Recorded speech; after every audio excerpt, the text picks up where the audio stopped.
진행하겠습니다. 서정욱 변호사 모시겠습니다. 어서 오세요. 예, 안녕하세요. 네. 그 백선엽 장군요. 예. 제가 그 100명의 인물로 본 우리 역사라는 책 썼잖아요. 예. 거기에 백선엽 장군에 대해서 썼어요. 어. 이분이 1920년에 태어나서 2020년에 돌아가셨어요. 그러니까 우리나라 만으로는 99세인데 우리나라 나이는 뭐 100살이 넘죠. 101세. 예. 응? 우리 나이로. 그래요.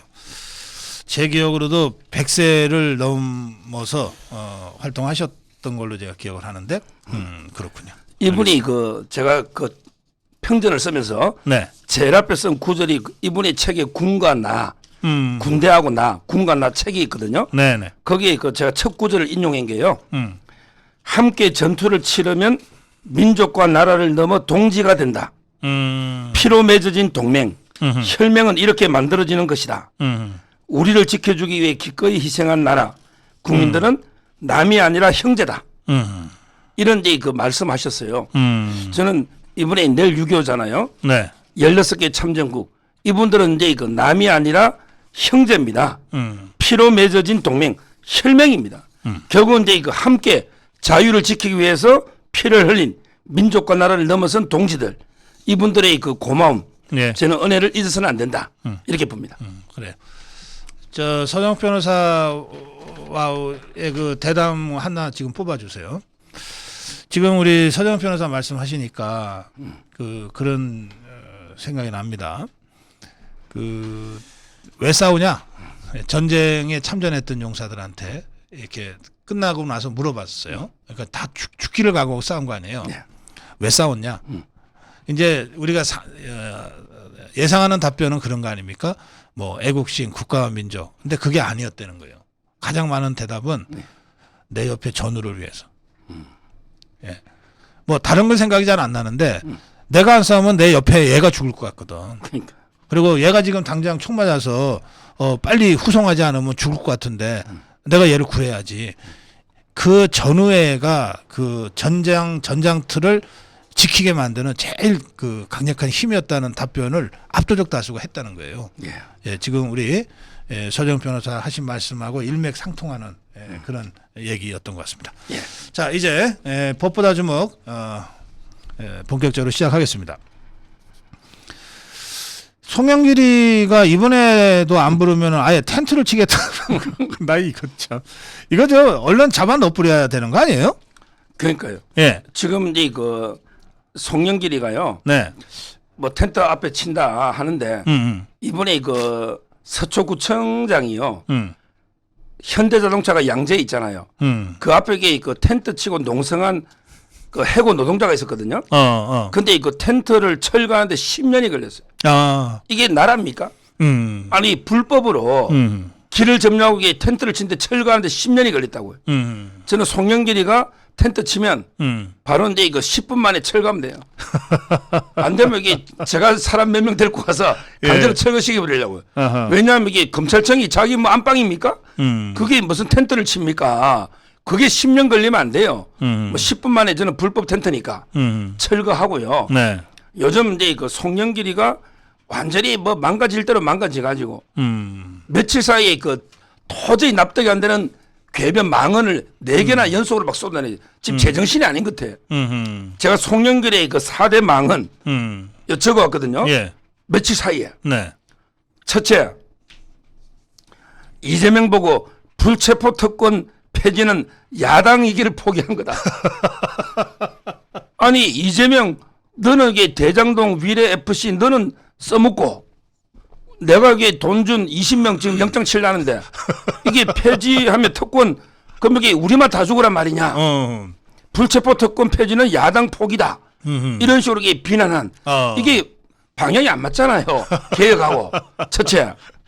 그다음에 두 번째 망은 송영길이가 아니 당대표 선거하는데 밥은 먹어야 하지 않습니까?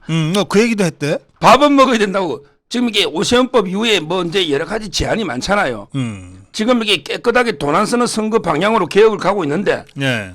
그럼 이게 뭐 밥과 기름값 다 뿌리다 보면 금권으로 가잖아요. 이것도 이게 개혁하고 전혀 안 맞는 물론 이게 또 밥값만 뿌린 건 아니죠. 300씩이. 하여튼 이 말도 안 되는 망을 하고 있는 거예요. 근데 선거법에는 어떻게 돼 있어요? 선거운동원이 밥 먹으면 감옥 간다고 돼 있습니까?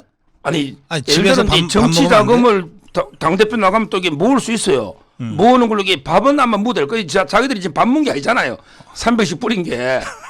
지금 이게 밥 먹고 아마 그거는 정치 자금 카드가요. 예. 뭐 추미애처럼 자기 아들 뭐 군대 훈련소 마칠 때 사주면 안 되지만 일반적으로 이게 뭐 정치와 관련해서 밥 먹는 거는 지금도 허용될 겁니다. 예. 그리고요. 또 세 번째 망언은 뭡니까? 세 번째는 이제 그 노회찬이가 살아 있었으면 단일화 해가지고 이게 정권 교체하면 이런 탄압 안 받을 텐데 심상정이가 거부해가지고 정권이 교체 안 되는 바람에 이게 교체되는 바람에 윤석열로 탄압받는다. 정의당이 발끈하더라고요.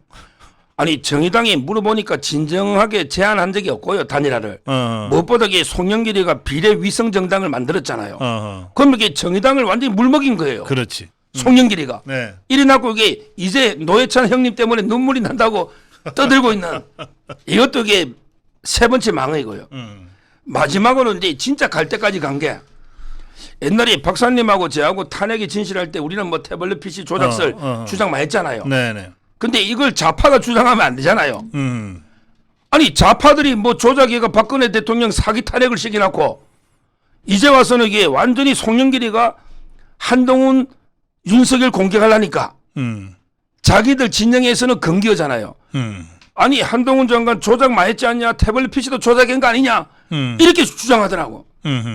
아니 뭐 그게 말이 저는 맞다고 보지만 그걸 떠나서 이게 송영길이가 좌파의 대표까지 하고 탄핵에 앞장선 놈이 지금 와서 이게 태블릿 PC가 조작됐다 아무리 망가져도 제가 이게 뭐 변희재를 비판한 게 아니에요. 저도 이게 조작설 주장했고 탄핵이 무효라고 주장한 사람 아니에요. 근데 송영길이가 아무리 다급해도 이걸 주장하는 거 있잖아. 이게 자기 좌파 진영에서 보면 진짜 이게 송영길이 맛이 갔네. 이럴 거 아닙니까? 이런 게 네 가지 망언을 하고 있는 거예요. 그래요. 이 사람이 몰리면은 어디까지 갈 수 있는지를 지금 막장의 끝을 지금 송영길이가 보여주고 있는데 별명도 많더라고요. 잘 아는 별명은 송투남인데 네. 송봉투? 그다음에 송텐트? 뭐 하여튼 뭐 계속 나올 것 같아. 이 별명이. 그러니까 그럼 이게 저는 제가 주장할 때 소환요. 네. 지금 이제 그 한동훈하고 이원석 총장이 한 조고 그다음에 이제 이재명하고 송영길을 소환해야 되는데 역대 최강의 그 수사 팀이고요. 한동훈, 이원석은. 네. 근데 역대 최악의 범죄 집단이 이재명, 송영길입니다. 지금 이게 언제 어떻게 누구부터 어떻게 소환할까 치열하게 그 수싸움을 벌이고 있는데 네. 제가 이제 그 이원석 총장도 방송을 보니 제가 제안하는 거는요. 바둑에서 바둑 둘 때요. 상대방이 수에 그 따라서 주면 집니다. 상대가 이걸 요구하는 이런 수를 두 주면 지는 거예요. 그렇죠. 그러면 이게 저는 지금 송영길이도 소환은 분명하고 이재명도 구속영장은 분명한데 저는 이게 제 주장은 뭐냐. 송영길이는 최대한 늦게 소환하고 이재명이는 최대한 빨리 소환해야 된다. 이게 제가 확고한 주장이에요. 송영길이 빨리 부를 필요 없어요. 지금 이게 먹고 사는 문제 연구소에 2명 있잖아요. 회계 책임자하고 1명 더. 2명이 피의자로 증거인멸로 입건됐거든요. 네. 이자들도 처리하고 그다음에 박용수 보좌관은 영장을 친대요. 박용수. 이자도 처리하고 네. 그다음에 20명 돈 받은 의원들도 구속 처리하고 그리고 이게 송영길이 부르면 돼요. 송영길이가 빨리 내 좀 불러줘. 빨리 불러줘 하면 빨리 불러주면 지는 거예요. 오히려 이게 검찰의 시간표에 따라 다 잡아 엮고 마지막에 불러주는 이렇게 저는 해야 된다. 송영길이는. 그래요. 그 빨리 가고 싶어하는 자는 천천히 불러야지. 그다음에 이재명이는 늦추면 안 돼요. 이재명이 빨리 영장 치대요. 이재명이가 지금 불체포 특권 포기하겠다잖아요. 그러면서 민주당은 야 7월 말에서 8월 사이에 휴가니까 그때 청구해줘. 아니 영장 청구를 시점을 정해주는 것도 이게 처음 보는데요. 예. 저는 이게 민주당이 해달라는데 청구하면 안 돼요. 그때 휴가철에 국회도 안 하는데 청구회가 법원가 심사하다가 기각 때문에 검찰이 치명타입니다. 해달라는 대로 해주면 안 되고. 그리고 이게 그래서 9월달에 해기니까 그럼 늦출까 9월로 이래도 안 돼요. 그러면 이게 또 여러 변수가 있습니다. 네. 지금 이게 이재명이가 나 폼 잡는다고 불체포 특권 포기할게. 이때 바로 청구해야 돼요. 그렇지. 이때 바로 청구해야 돼. 그러면 이게 이재명이가 야 진짜 포기해야 되나? 이 폼 잡는다고 하면 했더니 검찰이 바로 들어왔네. 이러면 이게 또 뭐 검찰이 날강도라고 이런 말도 안 되는 청구하려고 또 불체포 특권 할 수도 있고. 그러면 이게 국민들이 야 이재명이 너 거짓말쟁인데 진짜 너 거짓말할 줄 알았다. 만약에 포기하면 여론이 폭발합니다. 그리고 이게 진짜 만약에 투표 가면요. 이제 내일 오늘입니까? 이낙연도 들어오고. 오늘 들어오죠. 김은경이가 지금 반 이재명 세력 다 척결하려고 하잖아. 혁신이. 차도살인. 그러면 이게 빨리 청구하면 투표하면요. 가결될 가능성이 높아요. 지금 이게 검찰은 정광석화처럼 빨리 이재명을 소환해라. 지금 이게 폼 잡는다고 포기한다고 떠들 때 이때 기습적으로 청구하면 민주당이 우왕좌왕하면서는 무너진다. 네. 그래서 송영길은 최대한 늦게. 알겠습니다. 이재명은 최대한 빨리. 허를 찔려라. 허를. 이게 수사범이에요. 그래요. 영장 청구 얘기 나온 김에 박영수 얘기도 좀 합시다. 영장 청구한다는 얘기가 나오던데 어떤 것 같습니까? 뭐 이거는 이제 한다고 했기 때문에 네. 바로 청구할 거고요. 예.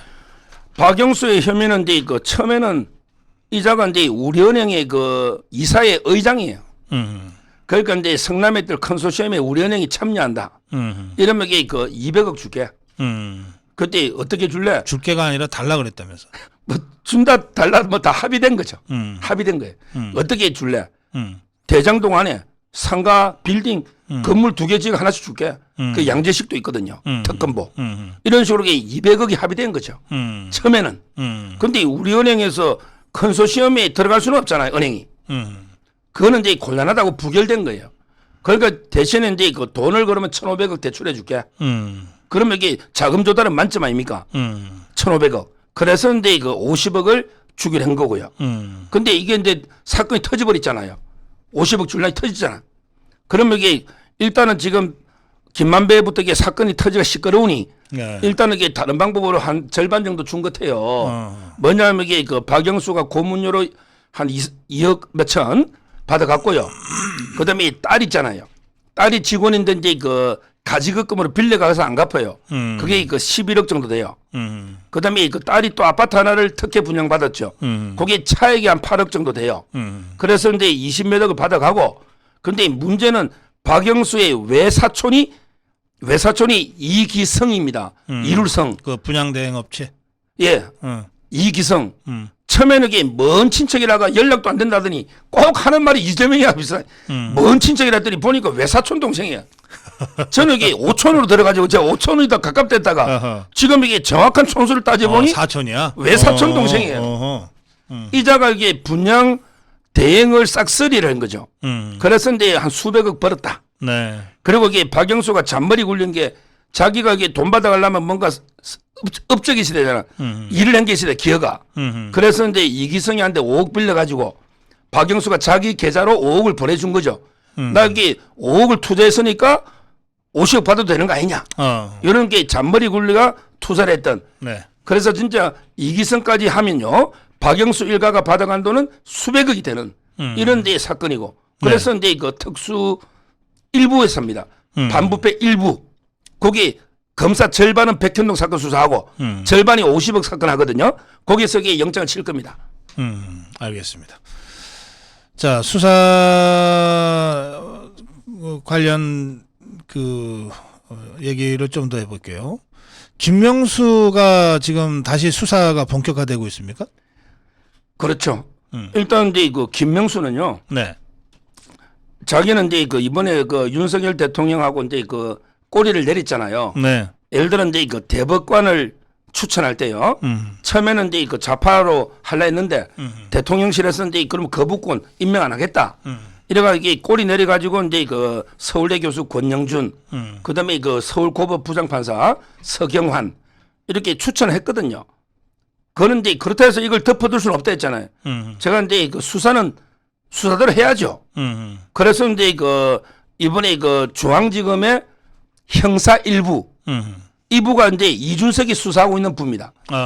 서울중앙지검 형사일부 박혁수 부장검사인데 네. 이분이 이준석 사건도 수사하는데 이번에 누굴 소환했냐? 네. 바로 이제 그때 우리 김인겸이라고 이제 법원행정처 차장이에요. 이분이 옛날에 임성근 부장판사가 사표 냈을 때 네. 탄핵한다고 사표 수리를 안 해줬잖아요. 그리고 이제 국회에서 허위로 답변했잖아요. 그래요. 이 내용의 실무 책임자입니다. 김명수 밑에서 이분이 김인겸 고등법원의 부장판 지금은 처음에는 이제 이분을 검사가 찾아가 가지고 대면으로 찾아가서 조사했어요. 근데 그랬더니 계속 거짓말을 하는 거예요. 그래서 이제 이번에는 검찰청으로 와라. 소환 통보를 한 거죠. 김인겸. 예. 그럼 이제 이분 수사하고 나면 바로 이제 그 위에는 김명수로 가는. 따라서 이제 김명수에 대해서 본격 수사가 착수됐다. 이렇게 언론이 보도하고 있고요. 아마 제가 이제 그 월요일 날 문화일보의 그 칼럼에 제가 김명수 수사 해라는 게 그 칼럼 제 이름에 칼럼이 실리니까 한번 읽어보시면 돼요. 김인겸에 대한 수사는 김인겸이 자체가 중요한 게 아니고 이게 김명수로 가는 이제 그 마지막 관문인 거죠? 예. 그렇죠. 지금 이제 그 김명수가 네. 혐의가 이제 요 임성근 이룰성근 뿌리건 네. 임성근 이제 판사 사표 수리를 안 한 거 있잖아요. 네네. 요게 직권남용이라는 게 지배적 견해입니다. 네. 직권남용이다. 그다음에 국회에 허위 답변했잖아요. 네네. 허위 공문서 작성이다. 네. 이거는 이제 뭐 빼도 박도 못할 거고요. 네. 그 외에도 이제 고발된 걸 보면 관사 있잖아요. 관사에 보면 이제 그 아들하고 며느리가 거기 살면서 서초동에 아파트 분양을 받았어요. 네네. 재택하면서 이제 그 손자들 놀이터도 만들어주고 그네까지 요런 데 예산 전용이 있잖아요. 네. 요런 데 부분도 있고. 그 다음에 그 또 이제 그 며느리가 변호사거든요. 그때 그 왜 조현아 있잖아. 대한항공 땅콩해양 이걸 이게 성소해놓으니까 관사에서 만찬을 해준 거죠. 예. 이것도 이게 말이 안 되잖아요. 이런데 다른 혐의들도 아마 같이 조사하지 않을까 이렇게 보입니다. 알겠습니다. 그 권순일 수사도 본격화되고 있습니까? 그렇습니다. 이제 50억 클럽 중에 네. 처음에는 이제 그 우리 곽상도 의원 했죠. 네. 곽상도는 이제 그 민주당 정권 때 김태훈 차장검사가 했잖아. 왜냐하면 이게 곽상도는 국민의힘이니까. 예. 어차피 문재인한테 눈에 가시잖아. 그러니까 이제 곽상도 의원부터 시작을 했던 거죠. 50억을. 그 다음에 이번에 이제 그 박영수.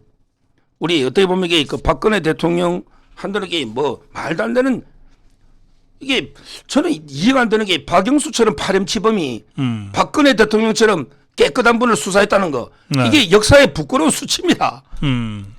아니 박영수가 제가 이제 안양에 있던 조폭형을 만났더니 네. 자꾸 영수형 하길래 아니 박영수가 안양에 있었나? 왜 안양에서 영수형 했더니 그 옛날에 안양지청에 있을 때부터 다 조폭과 결부돼 가지고 형 동생 해서 이러더라고요. 아하. 그러니까 진짜 이게 추잡한 분이에요. 이걸 박지원이가 추천한 게 특검에. 박지원이가. 그래가 여기 박근혜 대통령 구속하고 막 잡아연 게 박영수 아닙니까 특검. 네네. 근데 이자가 이제 끝나니까 그러면 이제 그 세 번째는 타겟이 누구냐? 전부 다 이게 권순일이다. 지금 검찰에서 그렇게 보는 거죠. 권순일이가 이제 그 두 번 조사를 받았거든요. 네. 근데 그때는 변호사법으로만 처벌됐어요. 근데 이번에 이제 본격적으로 사법 거래 이재명하고 이걸 이게 수사 들어가는데 네. 지금 이제 권순일의 그 별명이 뭐냐? 네. 별명이 서초동 이발사입니다. 이놈에게 별명이 서초동 이발사야. 이발하러 간다고? 8번인가? 예. 김만배가 9번 들어갔는데 9번 대법원을 그중에 8번을 권순일 방을 적었는데 그중에 왜 갔냐고 했더니 전부 다 머리 깎으러 가는다. 이러는 거예요. 그래서 제가 들어간 날짜를 봤죠. 이재명이가 대법원에서 기사회생 살아난 게 2020년 7월 달입니다. 네. 2020년 7월 16일이에요. 그러니까 전화비치에서 원래는 이게 이재명이가 형을 강제부시킨 걸로 당선 무효잖아. 요걸 이게 전화비치에서 파기시킨 게 2020년 7월 16일이에요. 네. 7월 16일. 근데 권순일이가 비타오백을 들고 찾아간 게요. 전원합의체로 가기 직전 일주일 전에 2020년 6월 9일날 가고 그다음에 전원합의체 하루 전날 6월 9일날 가고 그 10일 뒤에 해부 다음날 전원합의체 해부된 다음날 하루 전에 하고 다음날 6월 16일날 가고 그다음에 전원합의체에서 이기니까 그 다음날 또 비타오백 들고 간 거예요. 7월 17일. 전월합의체 회부 다음날 가고 그다음에 이기고 나서 다음날 가고 근데 날짜가 보면 6월 9일 16일 7월 17일 앞에는 10일 만에 가요. 뒤에는 한 달 만에 가고 아니 머리 깎으러 가면 그냥 일관되게 머리는 한 달에 한 번씩 깎든지 뭐 두 주에 한 번씩 깎든지 기간이 있잖아. 왜 들쭉날쭉하게 어떨 때는 10일 만에 가고 어떨 때는 한 달 만에 가고 어떨 때는 몇 달 만에 가느냐 말이야. 이게 머리 깎으러 간 거냐 말이야. 그리고 이게 왜 그냥 머리 뭐 자기는 머리값 준다고 해가 비타500을 머리값으로 준지 모르지만 이게 말이 되느냐 말이야. 아니 그 이발사가 비타500 갖고 새끼를 먹으라고? 아니 그러니까 이게 어디 냉장고에 음료수 넣어놓을 데도 없어요. 저 검사실에 판사실에 가보면 냉장고에 음료수 넣어놓을 데도 없는데 비타500 사가면 싫어합니다. 가져가라고.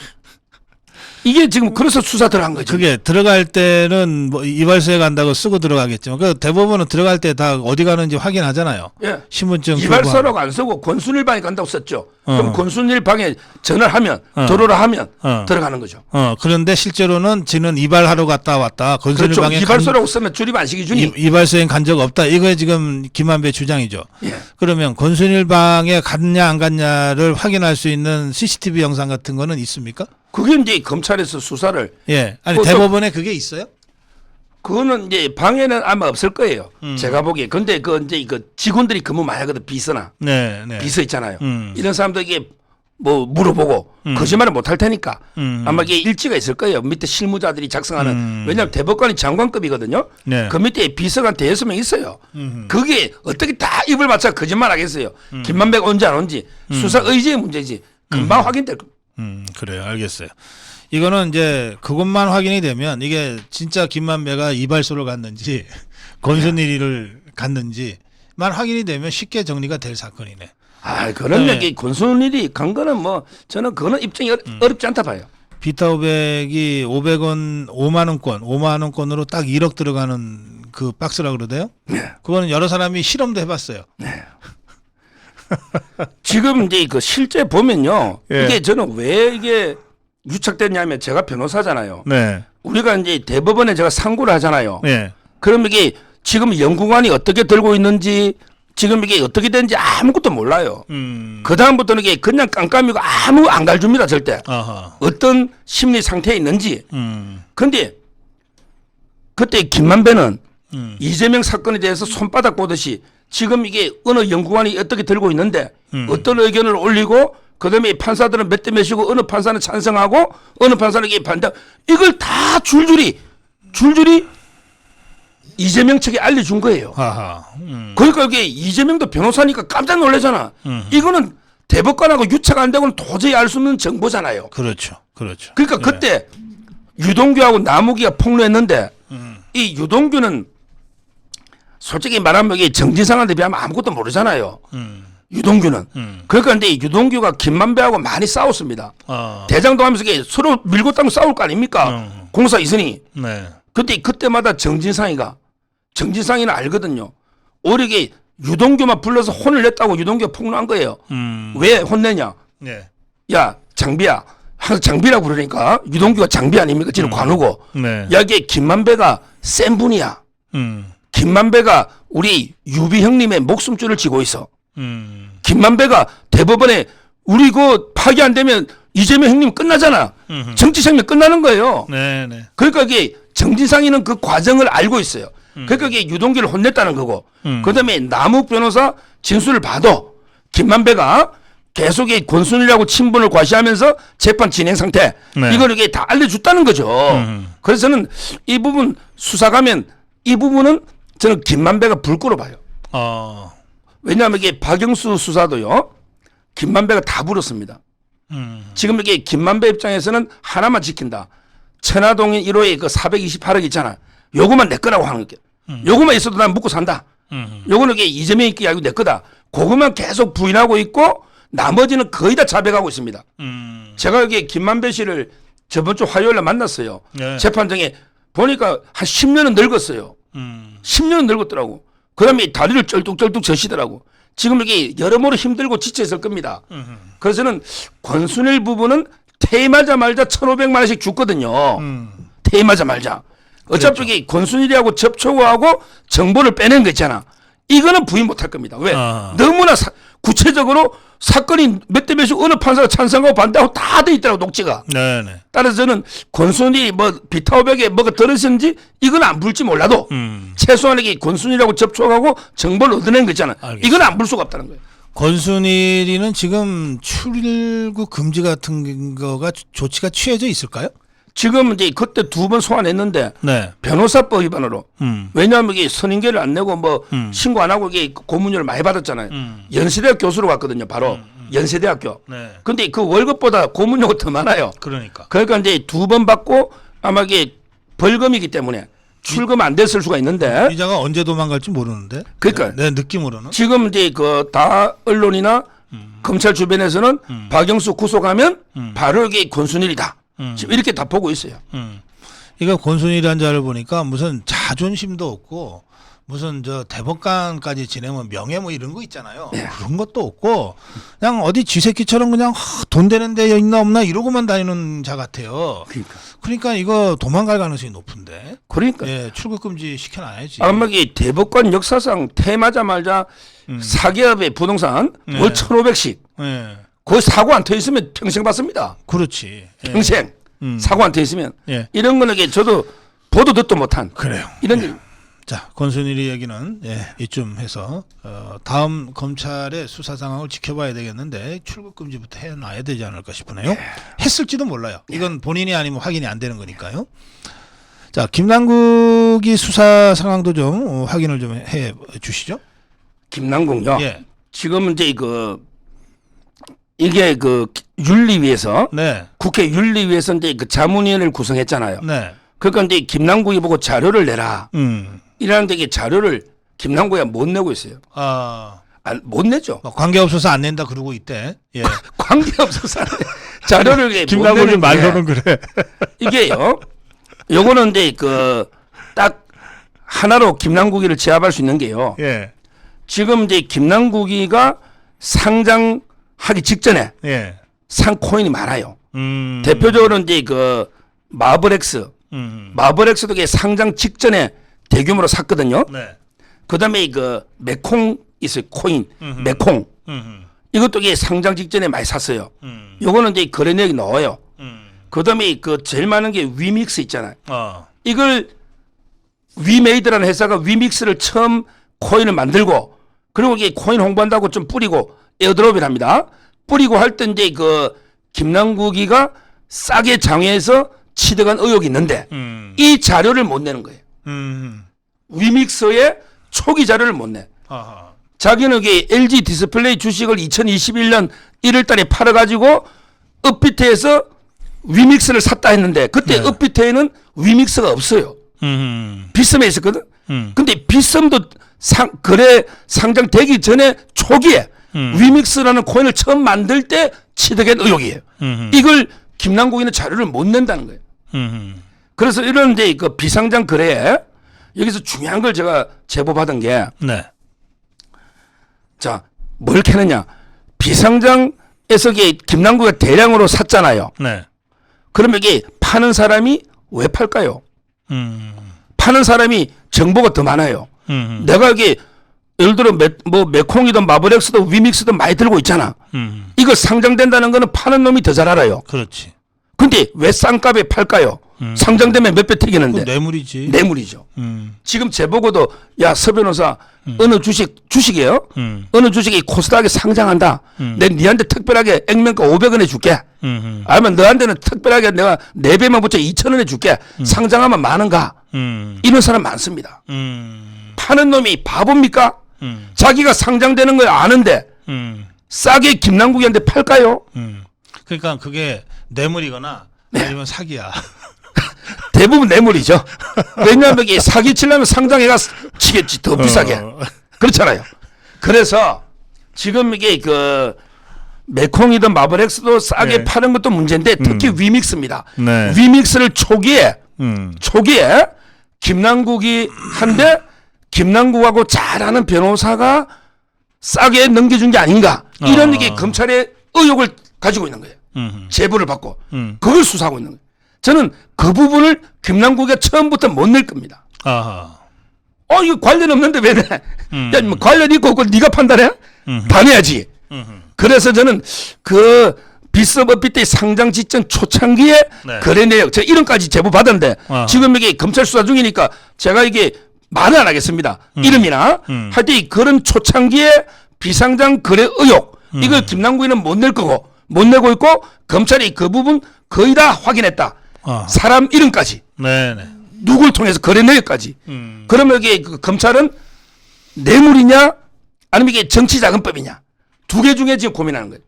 만약에 김남국이가 법을 만들어주고 뭐 P2E법이나 과세유예 법을 만들어준 대가로 싸게 샀으면 그게 뇌물이고. 그 시점이 국회의원 되고 난 다음입니까? 그렇죠. 그다음에 그냥 싸게 줬으면 정치자금이고 대가성이 있으면 뇌물이고. 그래서 이제 그런 혐의를 두고 검찰이 아마 수사가 상당 부분 진척이 됐다. 이렇게 제가 취재가 된 거예요. 알겠습니다. 자, 이제 좀 정치적인 사안 좀 짚어보겠습니다. 예, 사드가 괴담이었다는 것이 6년 만에 이제 그 판결이 나온 거죠. 뭐 재판을 한 건 아니지만 환경영향 평가 최종 결과 보고서가 발표됐으니까요. 예. 지금 이제 이거는 제가 종편이나 다른 유튜브에서도 제가 몇 번 종편에서 특히요. 예. 이런 데 그 괴담 세력들 대표적으로 이제 광우병, 네. 그다음에 천안함, 그다음에 사드, 네. 그다음에 후쿠시마 이런 이제 그 괴담 세력들은 세 가지 특징이 있다. 세 가지. 이걸 이게 제가 다시 한번 더 고성국 팀이 처음이니까 한 말씀드리면요. 첫째, 이런 이게 괴담 세력은요. 네. 처음부터 과학이나 팩트에는 관심이 없어요. 처음부터 이게 정략, 정치적으로 접근하거든요. 네네. 따라서 이게 그 팩트나 과학은 관심이 없거나 알고도 그냥 쏘기버리는 거예요. 대표적으로 이게 우리 사드 있잖아요. 이놈들에게 그렇게 해롭지 않다는 걸 몰랐을까요? 뭐 몰랐을 수도 있지. 머리가 없으면. 근데 대부분은 알면서도 중국하고 우리가 관계가 있고 그다음에 미국이나 일본을 반대되기 때문에 네. 괴담을 퍼뜨린 거예요. 대부분은 고의적인 거예요. 알면서도 이게 정략적으로 퍼뜨린다. 예. 이 좌파 후쿠시마도 마찬가지예요. 이 자들이 물고기가 해롭지 않다는 걸 모를까요? 알면서도 이게 일본이라고 죽창가를 해야 되니까 총선에 유리하니까 네. 이렇게 접근한다는 거죠. 이게 저는 첫째 특징이다. 대부분은 고의로 알면서도 이게 의도적으로 퍼뜨린다. 이게 특징이고요. 두 번째 특징이 이 자들은요. 진짜 이게 그 전문가들이나 팩트가 밝혀져도 전부 이게 내하고 생각이 다르면 다 돌팔이야. 이렇게 공격해버려요. 와, 옥스퍼드 대학에 40년 한 앨리슨 교수 보고 돌팔이 정치인 이재명이가 야, 너 돌팔이야. 세 개가 비웃습니다. 그래서 그 교수 과학 좀 공부해라고. 예. 이 자들은요. 자기들하고 생각이 다르면 진짜 전문가로 전부 돌팔이다. 이렇게 공격해버려요. 네. 이게 다 노잖아요. 사드 때도 그렇고 광우병 때도. 이게 두 번째 특징입니다. 그 다음 마지막이 중요한데 이 자들은요. 절대 사과 안 합니다.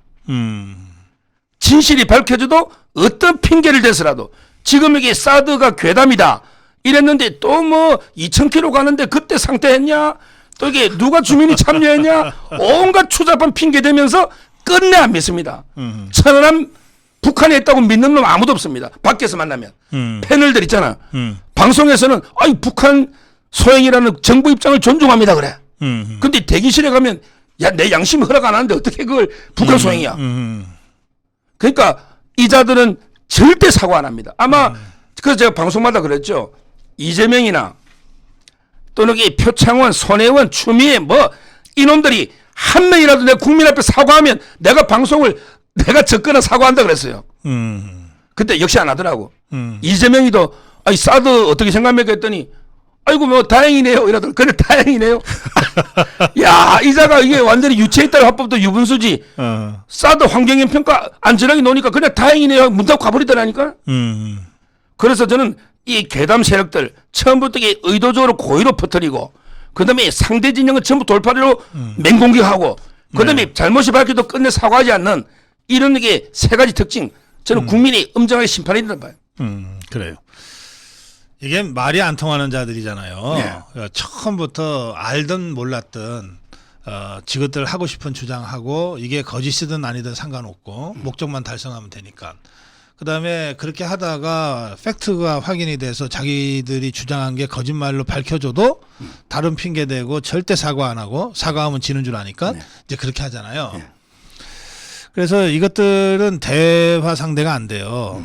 그러니까 이제 우리 서정욱 변호사 그 방송할 때하고 방송 바깥에서 이거 얘기하는 것들이 아주 표본한다 이런 말씀도 하셨는데 네.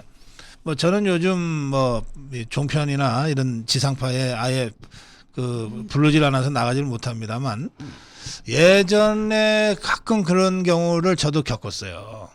저도 이제 조금 전에 방송에서 하던 얘기하고 나와서 떠드는 얘기가 달라도 너무 다른 거야. 그래서 저는 어떻게 대처했냐 하면 대처라기보다 어떻게 했냐면요. 화나잖아요. 근데 대부분 다 제 한참 아래 것들이야. 네. 운동권 족보로 따져도 한참 아래 것들이고 저 줄 서면 보이지도 않은 것들이. 그래서 제가 별로 제가 욕을 안 하는데요. 예, 그럴 때 제가 저 진짜 소리 질러서 욕을 제가 한 두어 번 한 적이 있어요.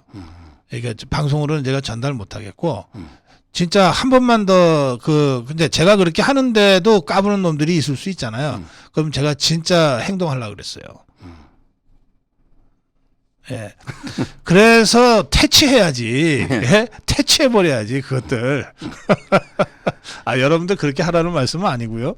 제 경험이 그런 경험들이 있었다는 말씀입니다. 자, 그럼 이게 그 후쿠시마 있잖아요. 네. 지금 오염수 가지고 이게 지금 이재명이가 전국 투어 다니고 있거든요. 네. 부산, 인천, 뭐 이게 강원도 네. 막 돌고 있잖아요. 괴담 투어를 하고 있어요. 예. 요걸 이게 저는 어떻게 퇴치할까? 이 네. 괴담을요. 예. 제가 근데 고민하다가 두 가지 논리를 좀 소개하고자 합니다. 두 가지 논리를. 네네. 후쿠시마. 네. 자, 첫째. 이 후쿠시마 사고가 언제 났습니까? 2011년에 났죠. 근데 이 초창기는 경황이었고 완전히 재난 상태였잖아. 그렇죠. 그때 진짜 이게 완전히 핵폐수 있잖아요. 네. 이게 무방비로 하루에 막 300톤씩 태평양으로 이게 바다로 방출된 거예요. 그렇죠. 예. 그때 초창기에는 막 엄청난 대재난이잖아. 이걸 어떻게 물을 갖다가 어떻게 뭐 탱크 만들어 저장하고 어떻게 할 수가 없잖아요. 네. 그때는 진짜 이게 그 핵폐수 있잖아요. 그대로 융합된 이런 이게 물들이 막 하루에 300톤씩 바다로 막 빠져나간 거예요. 그러면 태평양의 물고기 다 죽어야지. 지금 우리 방사능 오염이 엄청 높아가 우리 지금 못 먹어야 되잖아. 벌써 10년 전이니까 이게 예. 이제 그 물이 검증이 됐잖아. 여기 돌아와 있어. 4, 5년. 근데 지금 우리 방사능 오염이 우리나라 안 높아졌어요. 기형한 물고기도 없어. 근데 그때는 진짜 오리지널 핵폐수야. 근데 이번에 방출하겠다는 거는 십몇 년 동안 네. 10년 동안 이게 희석을 시키고 처리를 해가지고 인체에 유해하다 이래 판정해가 내보내는 거잖아요. 네네.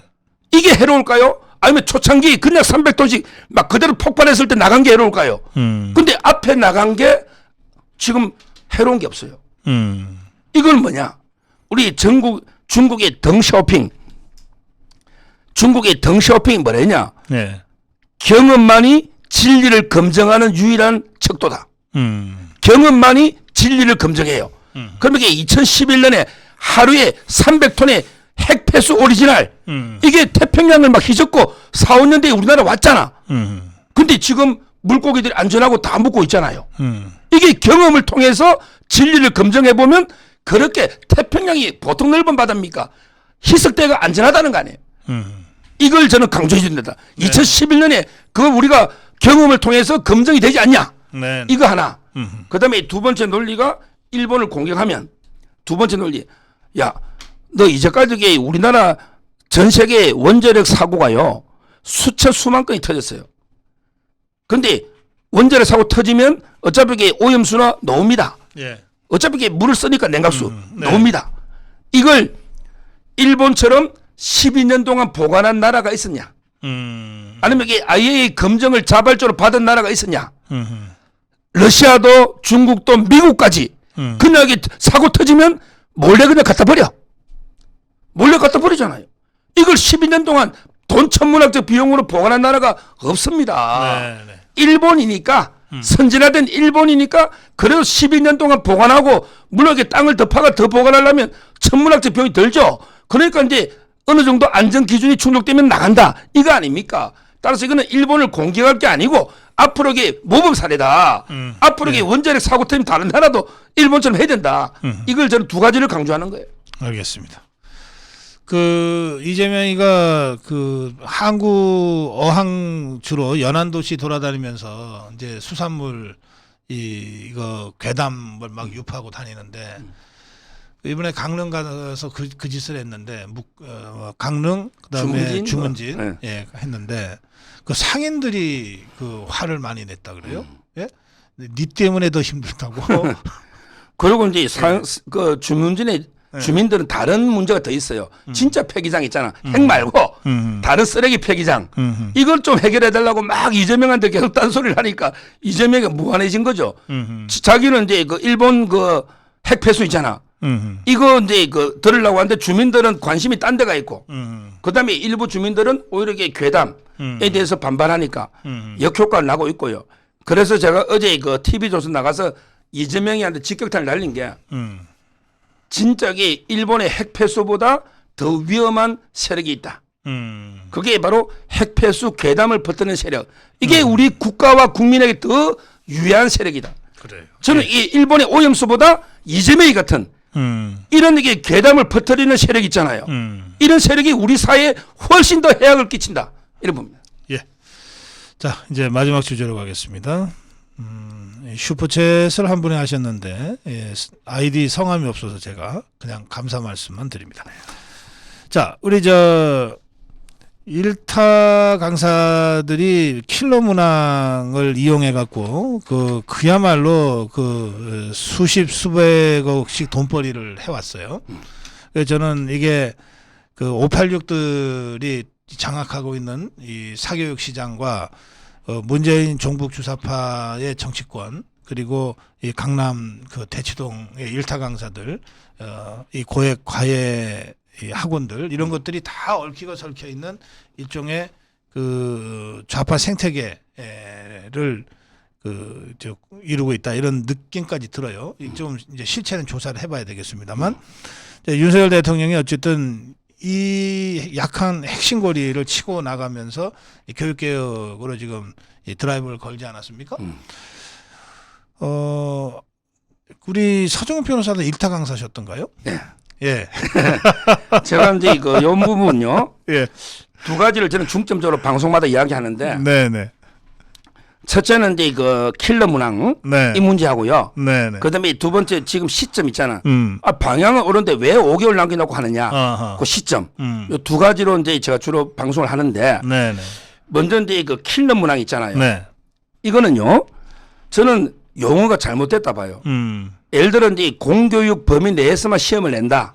이러면 이게 난이도가 뭐 아주 쉽든 아주 높든 초고 난이도든 그거는 저는 문제 안 된다 봐요. 그렇죠. 예. 공교육의 범위 내에서 네네. 정상적인 학교 교육 범위 내에서 낸다면 저는 이 보통 우리 킬러 문항에 하는 거 있잖아.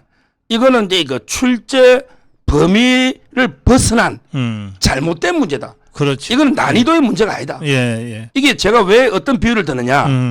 제가 이제 그 일타 강사도 했지만 출제위원을 제가 살려보니까 한 7번 들어갔더라고요. 제가 이제 그 영남대 로스쿨 할 때 행정법을 가르쳤어요. 행정법. 그러니까 이제 공무원 시험 7급, 9급 이런 데 출제위원을 제가 많이 들어갔어요. 시험 출제위원을. 수능 출제위원은 아니고. 예. 예. 공무원. 그것도 많이 보잖아. 몇십만이 보죠. 그렇죠. 예, 몇십만 7급, 9급 보잖아. 예, 예. 근데 들어가 보니 그 시장도 엄청 크죠. 제가 이제 예. 출제위원도 하고 또 이게 검토위원도 있습니다. 출제를 다른 분이 하면 검토를 해요. 근데 한 번은 검토위원을 제가 들어갔는데 행정법 시험 문제를 내야 되는데 20문제 내잖아요. 근데 딱 보니까 제가 봐도 도저히 못 푸는데 헌법 문제 있잖아. 심지어 어떤 분은 민법 문제를 내놨더라고. 전혀 다른 과목 문제를 내놓은 거예요. 그러네. 자기가. 그래서 이거 제가 한 3-4문제를 걸러냈습니다. 이거는 행정법의 범위가 아닙니다. 우리나라 행정법 교과서 10몇 권 제가 다 봤는데 강사하면서 없습니다. 이건 아닙니다. 다 빼냈어요. 범위를 벗어난 이런 문제죠. 출제자가 하나님이 아니다. 출제자는 지 맘대로 지 꼴리는 대로 다 내야 되는 게 아닙니다. 출제자도 여러 가지 재량이 있죠. 출제 재량이 있어요. 그러나 그 재량도 무제한의 재량은 아니다. 한계가 있는 거예요. 네. 예를 들어 제가 출제에 들어가면 행정법 범위 내에서 보편적으로 다루는 판례, 학설, 이걸 법령, 이걸 내야 되잖아요. 그게 한계예요. 네. 근데 지금 소위 뭐 말도 안 되는 킬러 문항이라는 거 있잖아. 그럼 국어 시험이잖아. 근데 문제를 보니까 완전히 물리학의 공식을 모르면 못 푼다. 이거는 물리 안 배운 사람 못 풀잖아요. 그렇죠. 또는 이게 경제학의 역사나 그 공식, 경제 공식 있잖아. 이걸 모르면 못 푼. 이거는 국어 문제가 아니에요. 이거는 국어 시험의 범위를 벗어난 잘못된 문제다. 네. 이렇게 정의를 해야 되는 거예요. 난이도가 높고 아니고가 아니에요. 국어 시험 내에서 예를 들어 우리가 국사 시험을 치는데 제가 제일 어렵게 제가 국사를 잘했거든요. 근데 지금도 기억나는 게 사법고시 국사가 있었어요. 근데 시험 문제가 이렇게 나오더라고. 임제되는 전투 중에 세 번째 전투를 골라라. 근데 이순신 장군의 해전의 순서를 제가 알잖아. 뭐 네. 옥포, 뭐 당항포, 부산, 그다음 명랑, 뭐 노량 네. 다 알잖아요. 네네. 근데 육지도 알아. 대충 뭐 육지도 뭐 1차 진주성 어쩌고 행주산성 2차 진주 나오잖아. 근데 바다하고 육지를 섞어나니까 모르겠더라고. 아니 바다하고 육지를 섞어서 세 번째 전투는 날짜가 일주일 차이야. 세 번째 전투. 일주일 차이야. 일주일 차이. 바다하고 육지를 종합적으로 공부 안 하잖아. 아하. 육전에 쫙 흐름이 있고 해전에 흐름이 있잖아요. 그렇죠. 예. 이거 고난이도죠. 이런 것도 저는 잘못됐다는 봐요. 변별력이 없어요. 다 틀리면. 근데 문제는 지금 이게 킬러 문제는 이것도 아니야. 아예 국어 문제가 아니고 과학이나 완전히 경제나 다른 과목 문제잖아. 예. 이거는 저는 출제 범위를 벗어났다. 이렇게 접근해야지. 네. 이런 문제는 다 공개해서 걸러내야 된다. 걸러내야 된다. 이게 제가 첫째 주장하는 겁니다. 자, 어쨌든 지금 윤석열 대통령이 이렇게 그 교육개혁을 세게 드라이브를 지금 하고 있는데 또 말씀하신 대로 뭐 언론에서는 이걸 그냥 킬러 문항이다. 그리고 그것과 연계된 그 좌파 생태계 또는 사교육 생태계 이제 이렇게 얘기하지만 지금 우리 그 서정욱 변호사는 그게 어려운 문항이 아니라 아예 그 문제 아닌 문제들이다. 이제 이런 취지로 이제 그 설명을 쭉 해주셨습니다. 자, 그건 그렇고 핵심은 뭐냐면 자 이렇게 해서 일단 전선이 쳐진 거 아니에요?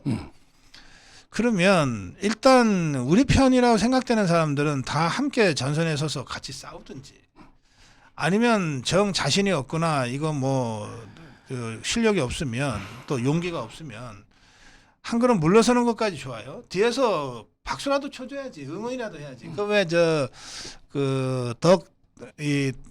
저 야구 하면은 그 선수들 말고 후보 선수들이 있는데 있잖아요, 떡밥. 거기에서 선수 이상으로 막 목청을 올리면서 같이 하는 그 후보 선수들이 있어요. 그 진짜 그 선수들의 용기, 막 이런 것들이 좀 평가도 받고 그러거든요. 근데 어떻게 된 것들이 이게 우리 국민의힘 뭐 자유파라고 하는 것들 안에서 이렇게 자중질환을 일으키는 이런 그 발언들이 나오는지 정말 짜증나네요. 그러니까요. 예. 지금 이제 그 유승민이나 이준석이가 제일 문제죠. 네네. 유승민은 이제 그 아예 뭐 윤석열 대통령 보고요. 네. 아예 뭐 전혀 교육에 대해서 뭣도 모르면서 네. 왜 나서느냐 이런 식으로 원색적으로 공격하는 게 유승민입니다. 네. 아니 우리 교육은요 전 국민이 전문가입니다. 네. 유승민만 전문가가 아니에요. 예. 전 국민이 전문가고요. 지극히 상식적이고 올바른 생각만 있으면 그대로 정책을 펼 수 있는 거죠. 아니 윤석열 대통령이 교육을 전혀 모릅니까? 유승민보다 모릅니까? 네. 물론 근데 이조 장관이나 박대출 의장처럼 너무 윤석열 대통령이 전문가 띄우는 것도 모양은 안 좋아요. 네. 저는 그래 봅니다. 네. 윤석열 대통령이 막 뭐 실무 전문 이런 건 아니잖아요. 네. 그렇지만 이게 지극히 상식적이고 올바른 큰 방향 이것만 제시하면 지도자는 되는 거예요. 네. 근데 이걸 전문성이 없다고 유승민이가 막 떠드는데 그럼 자기는 대통령 되면 그럼 자기는 교육 정책 안 할 겁니까? 아니 대통령이 어떻게 구체적으로 뭐든 다 할 수는 없잖아요. 네. 만기 칠람 하듯이 이게 말이 안 되는 지금 유승민 같은 아들은 저는 오히려 이게 민주당보다 더 심하게 공개하는 거예요. 진짜 이게 심각한 문제고. 아니 차라리 앞에서 달려오는 적은 상대하기가 쉽다니까요. 그러니까 뒤에서 뒤에서 옆에 전역 의원의 표현하면 이게 연탄가스처럼 옛날 홍준표 시장 말한 거 있잖아. 스멀스멀 꼭이 결정적일 때 연탄가스처럼 너가 뒤통수를 탁 때리니 이게 지금 얼마나 해당에 있냐 말이에요. 네. 유승미가 예. 이게 문제고 이준석이 이자독이 뭐 언제 뭐 강남이고 뭐 분당이고 목동이고 다 앉아 표다 배치 다 달아놨다. 야 이게 말이 됩니까? 우리 국민의 강세 지역 있잖아 교육 네. 이런 쪽으로 이게 비판하고 있는 이것도 이게 문제고요.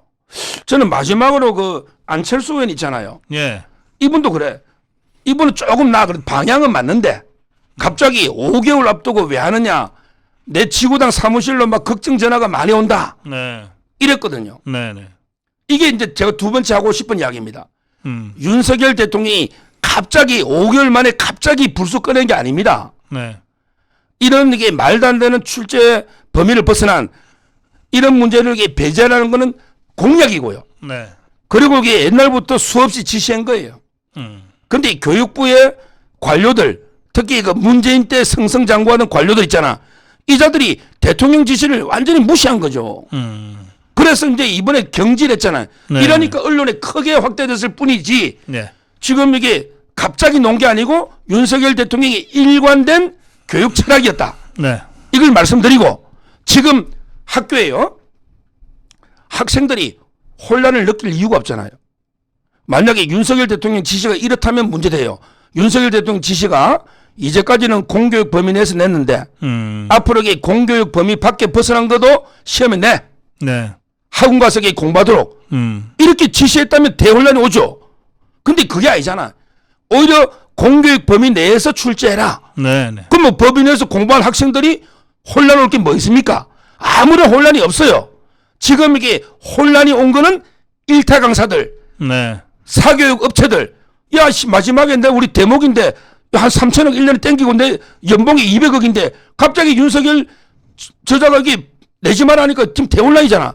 사교육 업체나 일타 강사들이 혼란이지. 네. 학교에서 대다수 학생들은 혼란이 없다. 왜 네. 공교육 범위에서 낸다는데 혼란 올 게 없잖아요. 이렇게 보시면 돼요. 알겠습니다. 예. 예, 조 의원님이 골다미교에 오셨습니다. 환영합니다. 예. 자, 이 시간이 다 돼서 이제 우리 서정욱 변호사님 마무리 한 말씀 듣겠습니다. 야, 오늘 이제 그 조선일보도 넣었고요. 네. 박민식 장관. 이제 예. 장관입니다. 보훈부가 됐잖아요. 네. 이분이 그 지금 하고 있는 게 유공자 명단 좀 이렇게 공개해라. 저 민주유공자 명단. 예. 예. 아니 유공자는 자랑스럽게 명단과 이 사람이 어떤 업적을 남겼고 어떤 피해를 입었고 국민들이 알아야지 더 찬양하고 존경하고 할 거 아닙니까? 예. 예.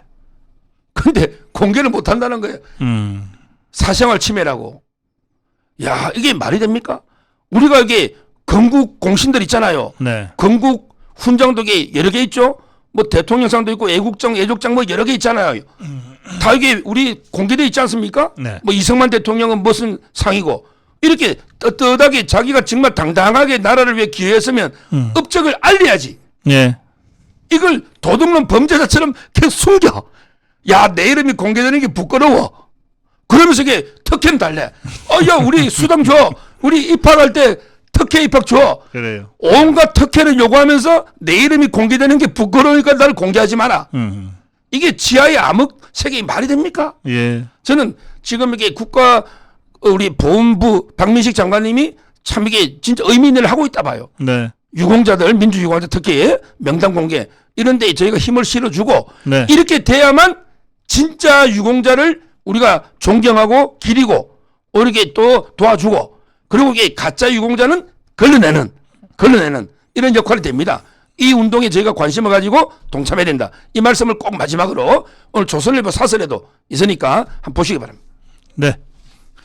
예, 매주 토요일 여러분들이 기다리고 좋아하시는 이 서정욱 변호사와 함께 법보다 주목 진행해 드렸습니다. 예, 마지막 말씀 그 보훈 정책과 박민식 장관에게 좀 힘을 모아주자. 이 말씀까지 전해드립니다. 고맙습니다. 감사합니다. 수고했습니다.